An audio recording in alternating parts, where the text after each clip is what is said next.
Hamilton Lugar School was brand new when it had just started the year before my freshman year. So I was very much in the beginnings of the Hamilton Lugar School, which was then the School of Global and International Studies. What I appreciated most about my education at SGIS and now Hamilton Lugar was how interdisciplinary it was. I think I was able to create and find Ivy League educational experiences here at Indiana University because the international studies curriculum enabled me to take courses across the social sciences in econ, African studies, history, public policy, political science, anthropology, and more. And I found that diverse background of experiences and gave me multiple lenses by which to view the world because the world is complex. The world is a wicked problem. And so you can't just look at it, or you narrow yourself when you look at it only from an economics lens or only from an anthropology lens. And when I was interacting with classmates, some of them were very focused on one particular thing. And for me, I could never relate because I was like, I find everything interesting and I'm intellectually curious. And so the opportunity to be an intellectually curious person, go across the social sciences and delve deep into a subject matter area, so international development, and then a regional area in sub-Saharan Africa, and with a French concentration, all of those were so beneficial for me in my own growth as a professional, but also my growth as a global citizen. And what I found was that faculty members were very encouraging of being interdisciplinary.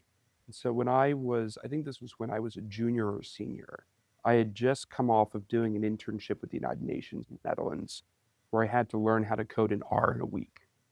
And I was kind of obsessed with then econometrics because I was taking it in the econ department. I was taking a class on sort of global democratic movements. And I asked my professor, oh, instead of doing a very qualitative paper, could I do a quantitative paper and like do econometric methods? And she had never had a student do that before, but she was like, yes, of course. Come to my office and I'll help you with some Stata code and we'll talk about it. And it was so collaborative that I loved that I was able to connect my econ experience and my development experience.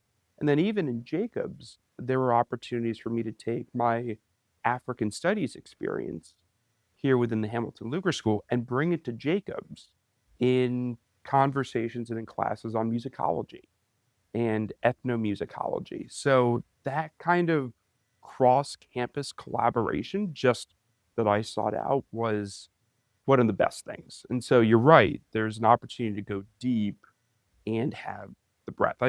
Almost think of it like the letter T, right? And that's the beauty of being a generalist. You've got wide breadth of tools and then some areas of subject matter expertise. Lee Feinstein, when told me when I was graduating, because I was moving to DC to work for Booz Allen Hamilton, which is a big consulting firm, one of the only non-Kelly students to go into consulting, it seemed like.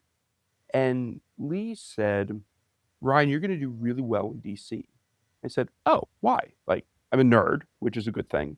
He said, because people from the Midwest are decent, they're kind, they're open minded, they're trustworthy, and they're dependable, and they work really hard. And those are all skill sets and character attributes that the East Coast schools don't have, and that some of the West Coast schools don't have. And so Lee's point, which I have found living in 7 different places in my life, having been to all 50 states and 13 countries, is that that is exactly right on. That there is something about that there is something in the water of the Wabash or whatnot with how people are raised in the state of Indiana that makes them such effective diplomats, that makes them such effective professionals, and that makes them good people.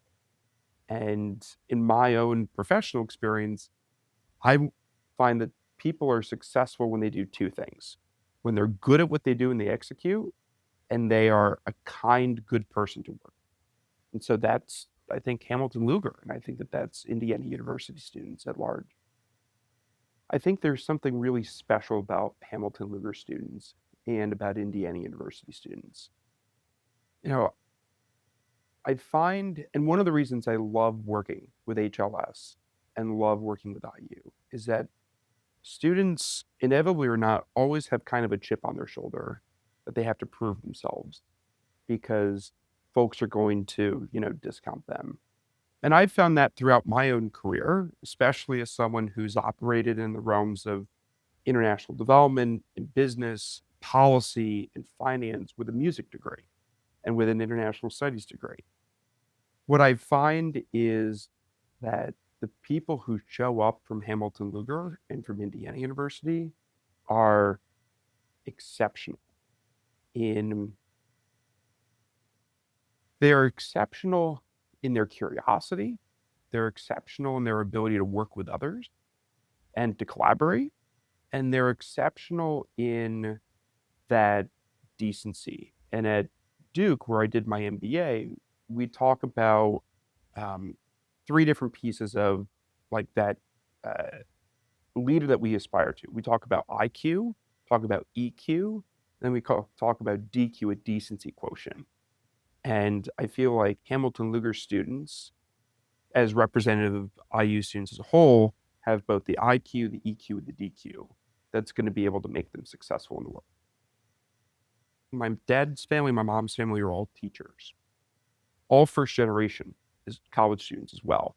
My dad is a policy professor and my mom is a middle school band teacher. So you can see how I'm kind of the Arnold Palmer, half lemonade, half iced tea of both of them. I can't remember a time that I wasn't interested in US history, in world history, in presidents, in new languages. I started French. I started learning French in seventh grade. Now, I grew up 2 hours south of the Canadian border in upstate New York, but I said that I wanted to learn French because I wanted to work in Dakar in Senegal. And that was like totally, totally crazy. But my my interests really came from trying to understand both history and why things were the way that they were, and trying to think about, well, how could they be better? How could they be different? And so in my middle school and high school years, that was a lot of both policy being involved in Boy Scouts as an Eagle Scout. Citizenship is a really important part of that. Um, and then in high school, being able to do Model UN and helping run the largest Model UN conference in upstate New York at Syracuse University for 4 years. And that was, and then, travel around the country. That was such a treat because I think what I had found from all of our family's road trips across the US from Syracuse in our Honda Odyssey minivan and smushed peanut butter and jelly sandwiches was that even this country is so diverse. And when we went to New Mexico and we talked with people and they said, "Oh, you're from New York?" Like, "Oh, no, not the city. Like, I'm from upstate. Like, I'm different." There's that type of diversity that even in the country, most people don't get to really recognize or experience. And so being able to take that empathy and be able to apply it in an international context for people who you may or may not ever meet was, I think, both humbling, but it was also so intellectually invigorating that I, coming into undergrad, wanted to either be the next conductor of the Boston Symphony or I wanted to be an ambassador.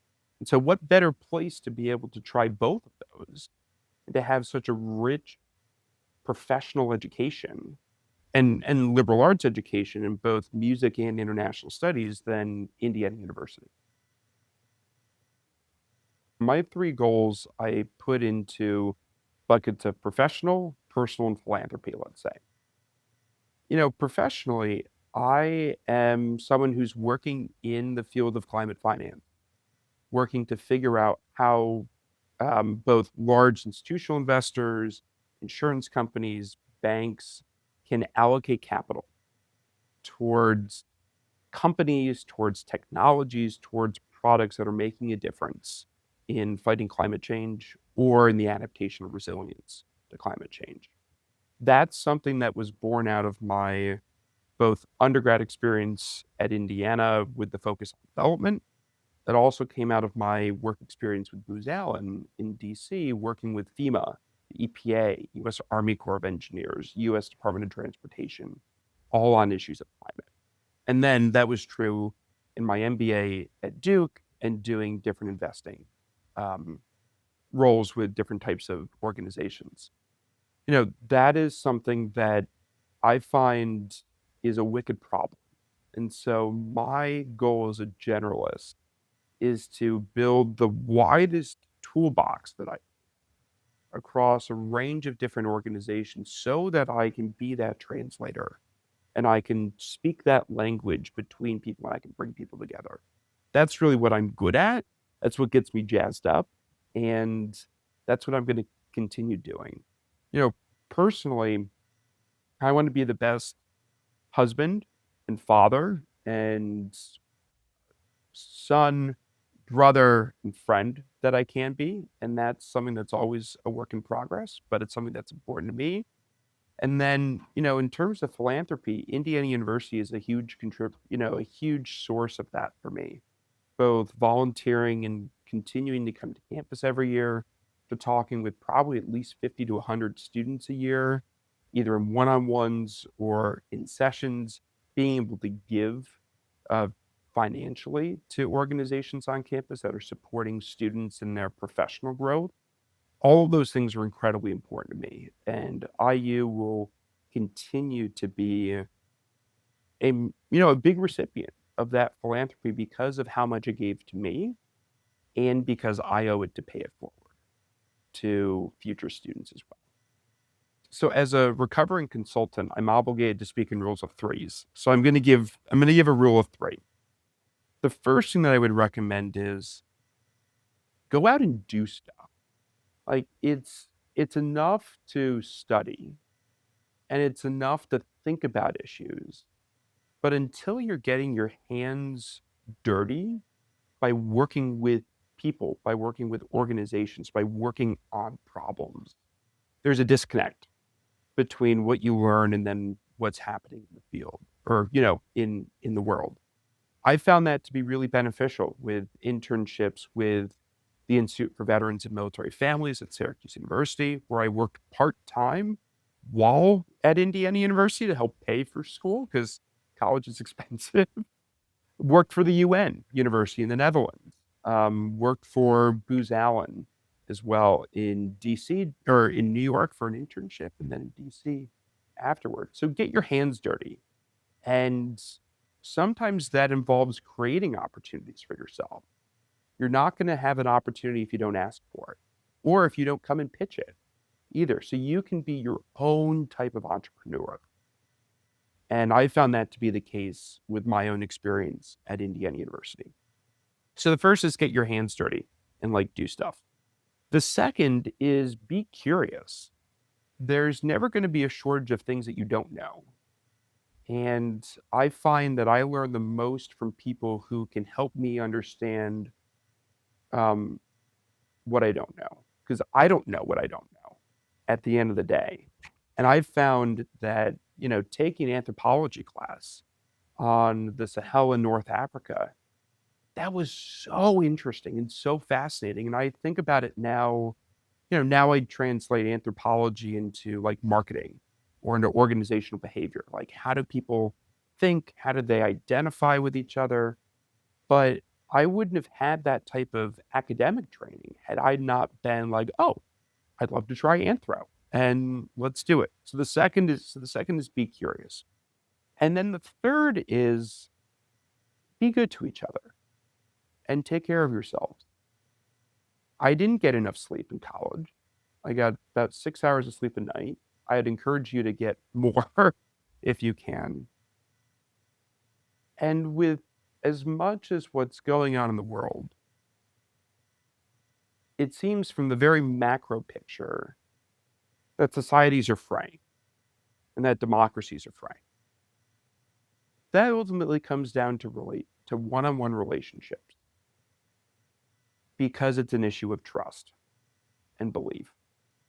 And so if you can, while here at Indiana University as a student, like reinvigorate that sense on one relationship, what Aristotle talks about, sort of a virtuous friendship, that's going to go a long ways to repairing this country and this world. And it can start right here. And you can do it just as you are. You don't have to be any different than who you are to be able to do that. And I think that that's both amazing. Hopefully, it's encouraging and powerful. But if you do stuff, if you get your hands dirty, if you're curious, and if you're kind and good to each other, you're going to have a great experience at Indiana University, and you're going to experience it at its best. It's important to me because I grew up in an environment. So my dad is a policy professor at the Maxwell School of Citizenship and Public Affairs at Syracuse University, and my sisters and I, were not indoctrinated, but we're really immersed in this idea of citizenship being leaving places better than the way in which you found them, and living out our faith as mainline Protestant Christians to do justice, love mercy, practice kindness. And all of those come into like, how do I interact with people? And if there's an opportunity for me to share a little bit of the world that I've experienced and that I've learned about, that someone may not have known about before, that's a way of me leaving them better than they were, and leaving an organization and leaving an institution better than the way in which it was. So that's true for me professionally. That's true for me personally.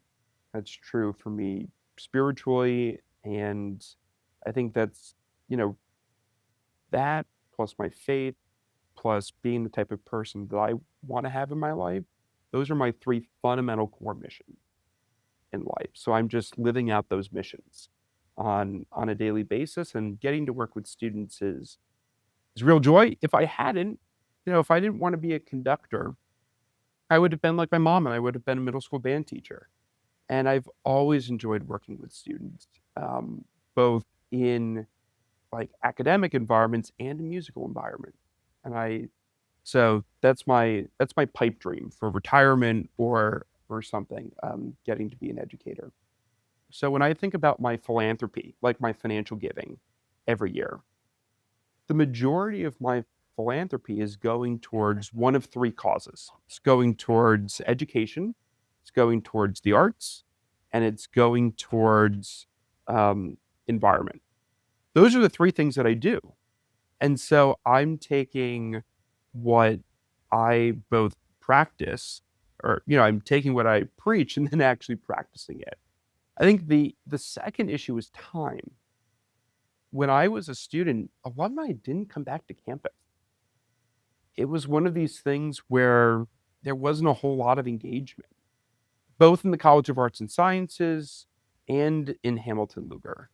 And so every year since I have graduated, I've made a commitment to coming to campus, or to doing, especially over COVID, like Zoom, sessions and whatnot. And that's been on a range of topics. How to get into consulting, which is a question that nobody outside of Kelly asks, but I had to figure it out on my own. And so if I can offer a guide path to being able to do that, you guys would be a lot more prepared than I was at the end of it. That's covered personal branding and storytelling. That's covered networking. That's covered working within international organizations, a whole range of things. I think Hutton, I came to campus in October 2024, and I did an event at Hutton that was called How to Succeed in Finance as a Trombone Major, right? Like, that's the testament to what Indiana University can offer. And I know how much I would have valued alumni coming to campus. And so I've gotten to see alumni here, and they absolutely love coming back to campus. So if it's possible for any alumni watching, come back to campus. Share your time with students because it is infectious and they get infected by your energy.